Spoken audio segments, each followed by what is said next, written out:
Anybody remember this song? What was it? Cheers, of course. Is that a show about a bar? What else was it about? Friendships. Yeah.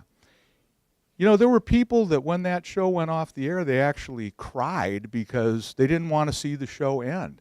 They'd gotten so involved in the relationships in the show that they really felt sad when the show ended.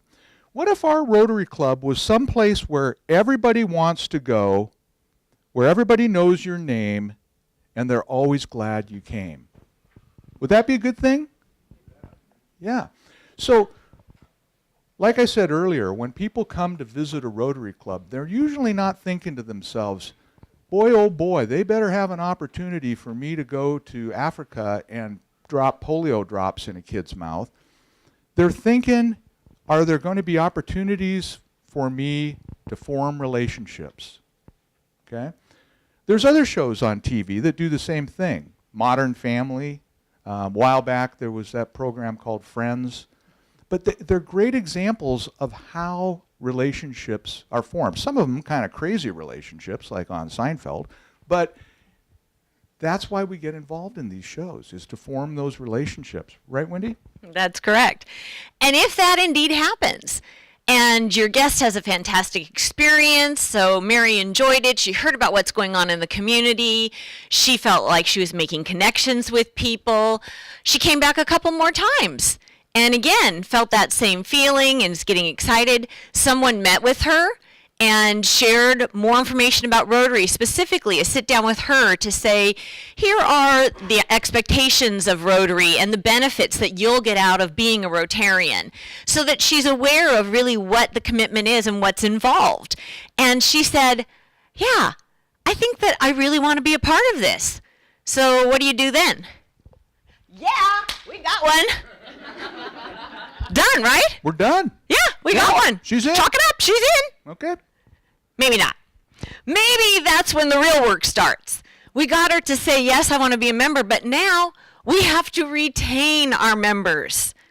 And so that's kind of a whole nother ball game, but it's something that's extremely important and we got to pay attention to. Let's take a look at a club that is trying their best to bring in and retain a new member.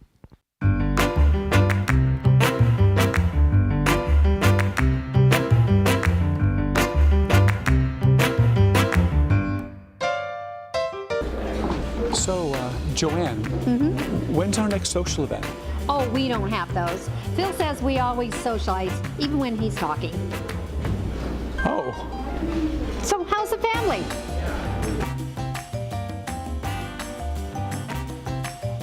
Stand up, Bill. It's great to have new blood in our club. And one should be a good sport and throw in a couple of bucks for being a newbie. Ha ha ha. Okay, sure. Oh, and I see you're not wearing your Rotary pin. That'll be a few more bucks. Come on, But Bill. I haven't gotten my Rotary Oh, pin yet. Bill. No making derogatory remarks about club leadership. That's another $10. Okay. And we need a few bucks for the upcoming fundraiser. That's good, yeah. That's good. How much more do you need? Well, that depends on how much you got.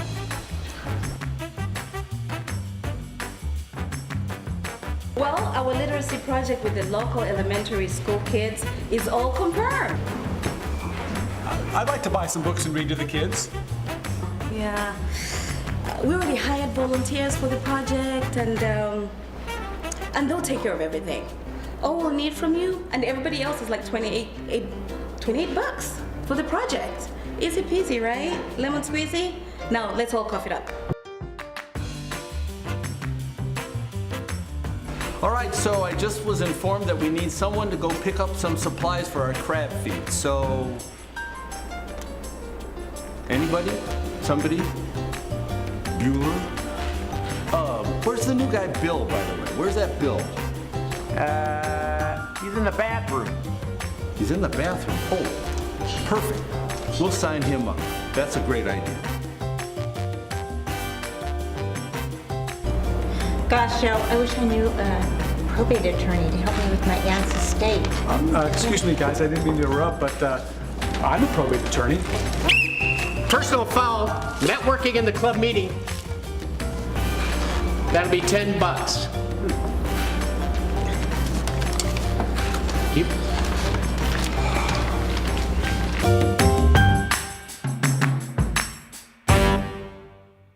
You think he's going to continue on and become a member? What do you think? You know, it's interesting. You got to think back on when you joined Rotary and actually visited the club for the first few times, how you were treated and how you were brought into the family of Rotary. I don't think this guy is going to make it. I really don't. What we're going to do now is we're going to shift gears, and we're going to talk all about retention. And we're going to focus on 4 key factors to retention. And the first will be the personalized induction. Now, you got a worksheet. You were handed a worksheet when you came in the door. And after we show you an example of a personalized induction, you're going to interview the person next to you and prepare a personalized induction. So pay attention to the induction that's coming up. Wendy? Thank you. Good morning, everyone. It is my pleasure today to induct a new member into our club. I'd like to please have Mary Smith come up and join me. And Mary, if you could bring your family up, that would be wonderful.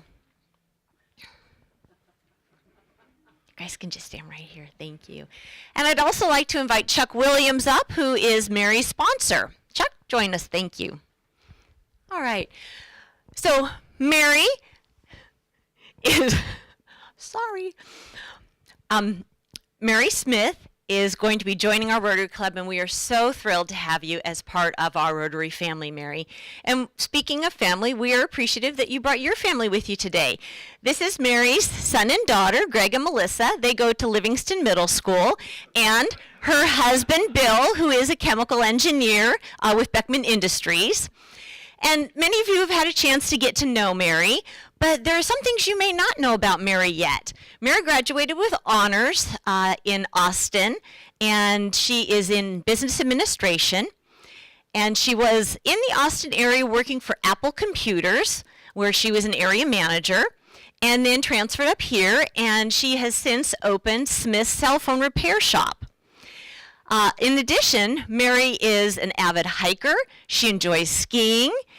She has a plane. She flies a Cessna 172, part of the Angel Wings program that she has been able to for patients for medical reasons, for organ donation, and that's fantastic. She's also a golfer, and she says that she's quite a good golfer, so that'll come in handy at the upcoming golf tournament next month. Although she said you said you're a bad skier.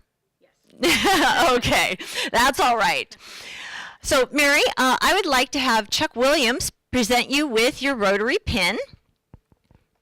There you go. Mary, the Rotary pin is a symbol that you are part of a wonderful organization and that we are doing good works in the world and locally in our community every day. And we hope that you will wear that pin with pride. Thank you. And with that, I would like to introduce the newest member of Rotary in the world, Mary Smith. Please welcome her. So one time you get a standing ovation. Thank you so much. You can all sit down. How many of your clubs currently invite the family to come for the induction? Okay. Do you see any value in the fact that they were brought up in front of the group and honored?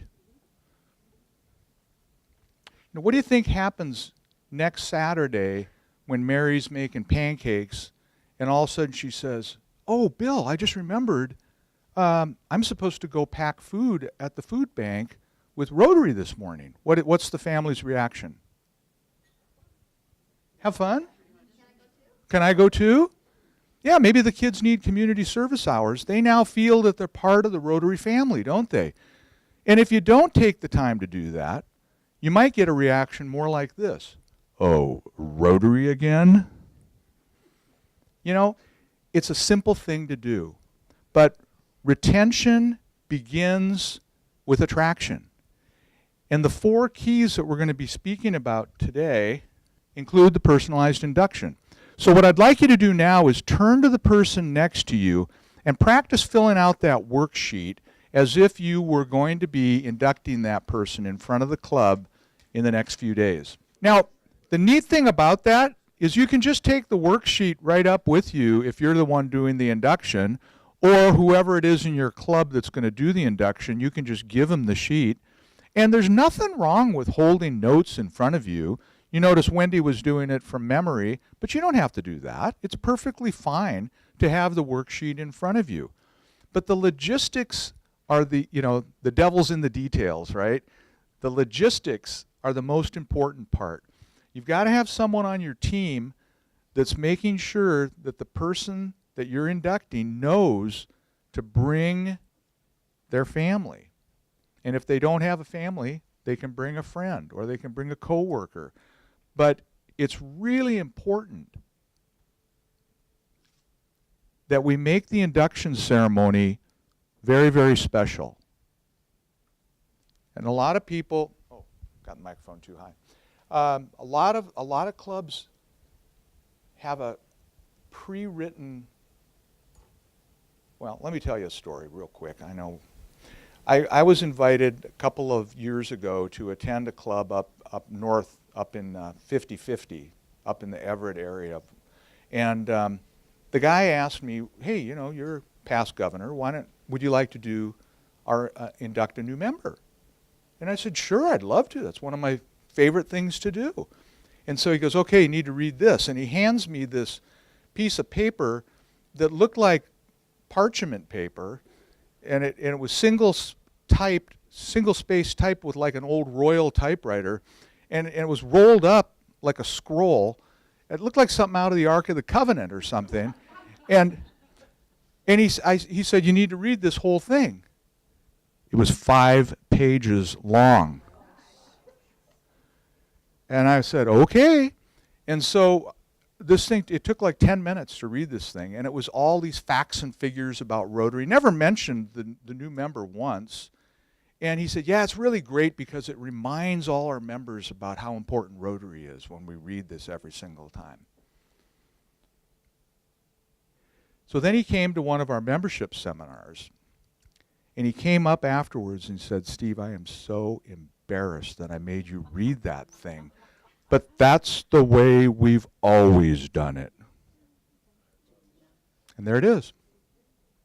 That's why he did it, because that's the way they'd always done it. So I challenge you to take that worksheet home. We're going to show you in a couple minutes where you can download all this material, fresh, clean copies of it. You can download the club culture quiz. You can download a full copy of the workbook. All the videos are there if you want to play them at your meetings. But I challenge you to start using the personalized induction. If you can get those relationships started, I mean, look how much we learned about Mary in those few minutes.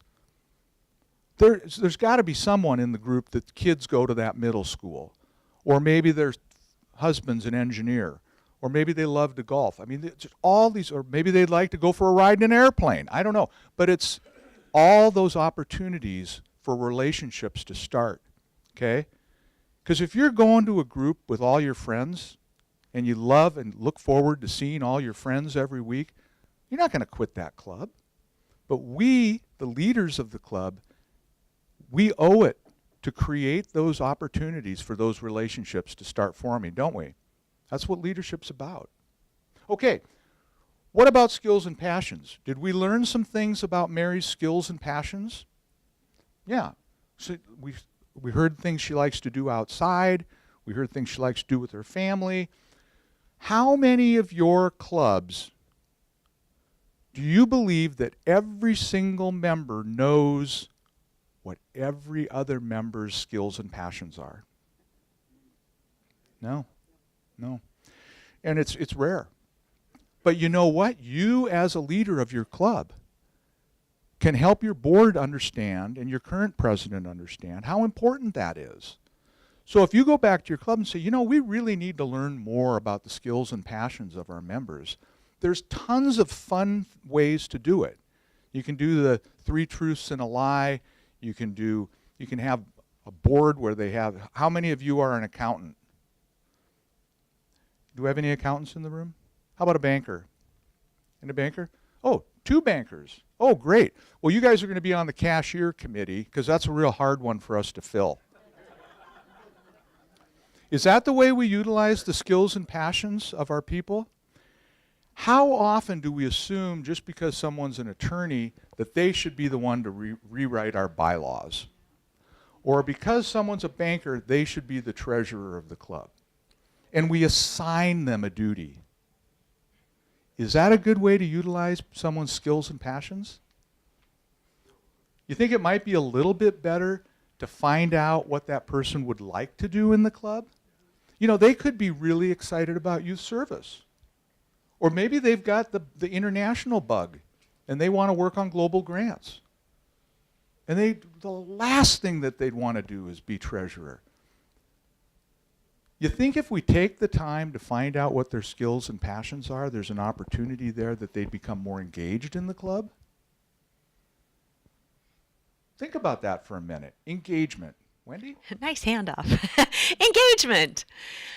Engagement is probably one of the most important things when it comes to your new members and retaining them. And it's kind of a two-way street. We need them to be engaged and to be learning about Rotary, but that still stems from us, helping them to learn about Rotary, and us providing them opportunities.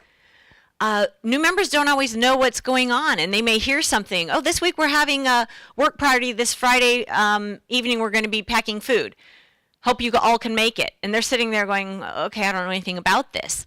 We need to go up to them and invite them to these things. Give them an opportunity to be involved. So engagement's really important. And unfortunately, our members don't come with helpful IKEA instructions. Now, you may debate with me about helpful and IKEA, but regardless, the point is, they don't come with instruction manuals. And so we don't know. Maybe some of our members are great and they're just going to jump right in and participate right away, and they'll go up and ask, tell me about this food packing. But others aren't that way. And so we need to make sure that we're doing our part for that. We're going to talk a little bit about what you do, and I will tell you that there are a lot of resources on this. There are some in your book, in your workbooks. There are some online. So we have a mentoring guide that if you don't have a mentoring committee, that's something that you might want to consider.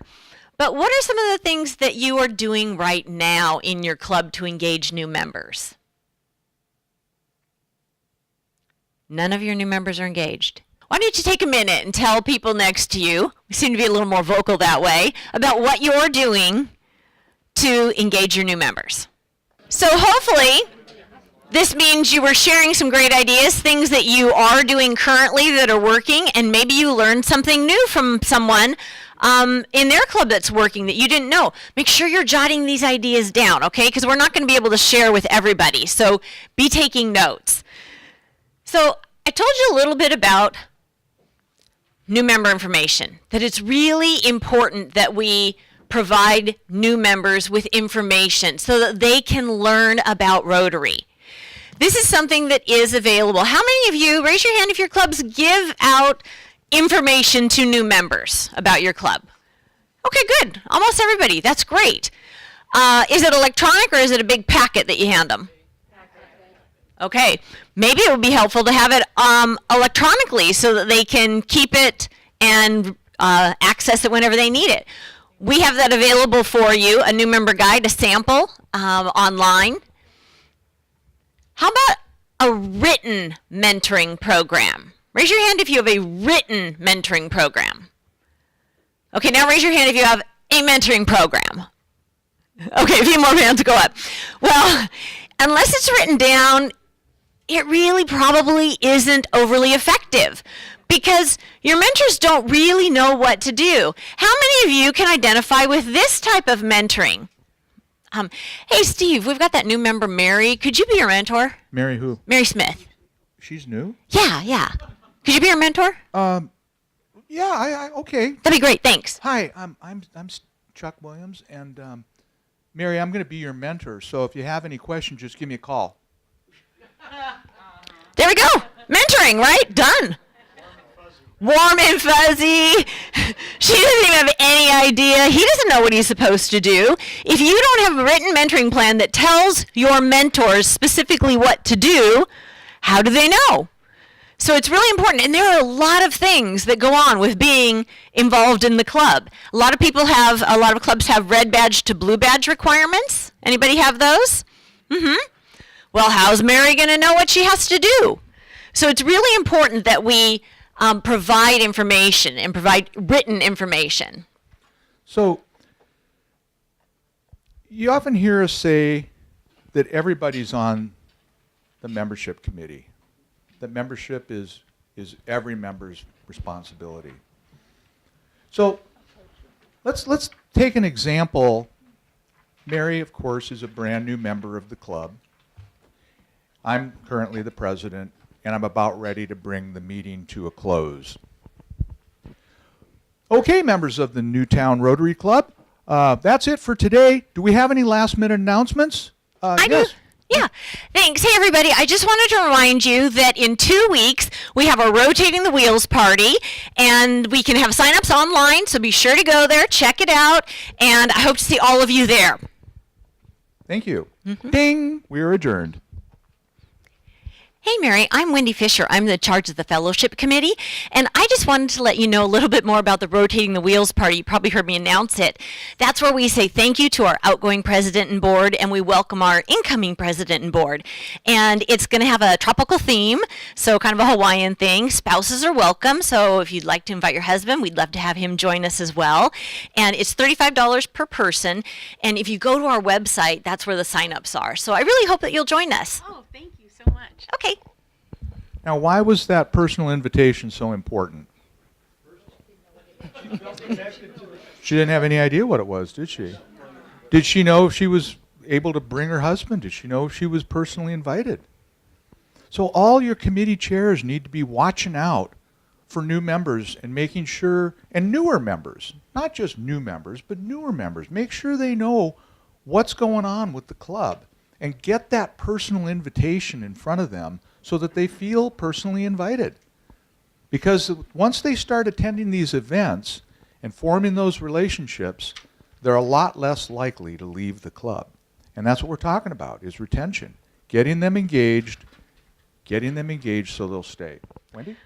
Quick insert here. Going back to before she's even a member, your guest, don't be afraid to invite guests to your socials and your work parties. They don't have to be a member yet to go to those things. And sometimes that's the best way to get them hooked. Invite someone to your work party where they're doing hands-on. They're doing something in the local community, which is what they're interested in. So what better way to get them involved? So don't hesitate. A lot of people think, oh, we can't invite them yet. They're not Rotarians. But that's not true.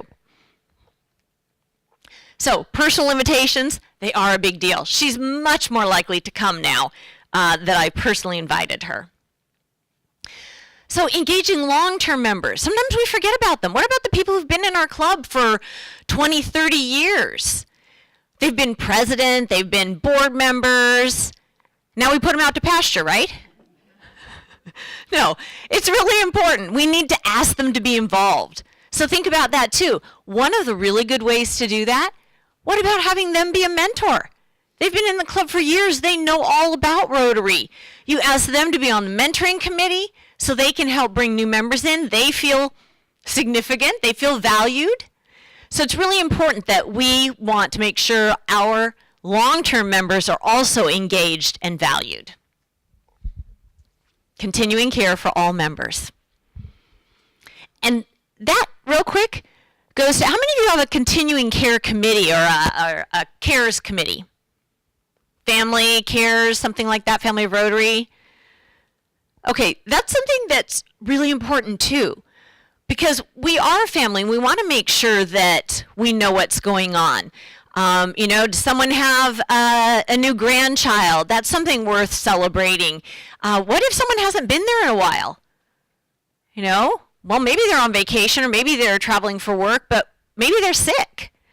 So it's good to have a cares committee that reaches out to members to see what's going on, to help celebrate when that's appropriate or to console when that's appropriate. All of this ties to the foundation. If we have engaged members, they're going to want to participate in the Rotary Foundation, because also the education piece, if you've taught your new members and explained to them what E-Ray is and what the foundation is and what it does and how it works, that we put money in, but it ends up coming back to us. And that's what helps us to do all the good that we do in our local community and around the world. And so it's really important that members understand and that they're engaged so they want to participate in the foundation. And also tagging on to that, you think about those 4 elements that the Siegel and Gale study told us that our customers want: friends and contacts, local impact, utilizing skills and passions, working with leaders. Doesn't a service project involve all 4 of those elements, whether it's a local or an international service project? Doesn't it? So just think, if every new member got involved in a service project, and now we're delivering all 4 of those promises, we're making good on the promise that that's what our customer wants, that member is much more likely to stay.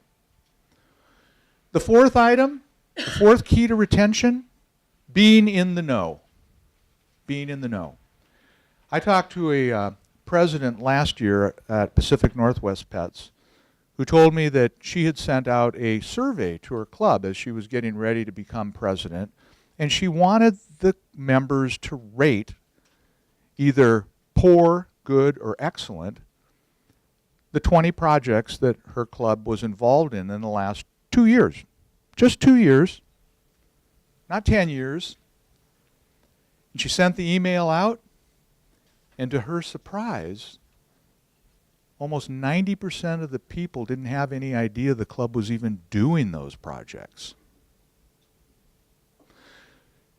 So how can a member be proud of what their club is doing if he doesn't even know what the club is doing? So this being in the know can be very, very important. What are some ways that you get information to your club members? Anyone? Email? Weekly newsletter. Weekly newsletter. Sometimes we have weekly presentations where people give updates on what they've accomplished. So actually at the club meeting, Yeah, they give status updates. give a status update on projects. Okay. Some of the key events in our club throughout the year is in the roster, the directory book. Okay. Each one and then by the dates. So the key events, the key projects, and got it, the social events. What about coming to a function like this? Or a district conference? Or perhaps a DTA, a district training assembly? Which I hear you're doing those both together this year? Very cool, very cool. That was actually brought up, I was in Evanston the week before last, and they brought up your district as an example of the way to combine resources on those 2 events. Very cool. What other ways are there to get Rotary knowledge? What about your website? One of the things that we've tried to do is to use the programs to talk about foundation foundation programs that are ongoing. So we're tying together the foundation, the money that's being raised in the foundation, to the actual action that occurs on the ground. That's great. And do that together as part of your overall program. It takes effort because it's an ongoing thing. Sure. and things change, but it makes tie, and I think making that tie to the foundation and raising funds for the foundation, the two are related. If you can demonstrate what's actually going on, it's a lot more incentivizing for people to put funds in. Makes sense, and you're telling a story then too about how connects it together. You know, Tom said something earlier, your district governor said something earlier, that these things are all tied together. Membership, public image, foundation are all tied together. And what's interesting, if you think about that, if our public image is good, or our brand, our Rotary brand experience is good, that will drive membership. And if we have more members, then there's an opportunity for more giving to the foundation, right? And the foundation, if you think about it, that's our public stage for our brand to the exterior, to the public. When we tell our stories about what our foundation does, and you know, you don't have to go to Ethiopia to have a foundation story. By giving to the foundation, you automatically have hundreds of stories that you can tap into. They're all on the RI website. And you don't adopt it and say that you did it, but you tell that story, and now you're telling the foundation story to your club members. And there's a ton of videos up there too that really tell the foundation story great. But I think the more we understand on how those three elements, the essential elements, are tied together, it makes it easier to have a better brand experience at the club level.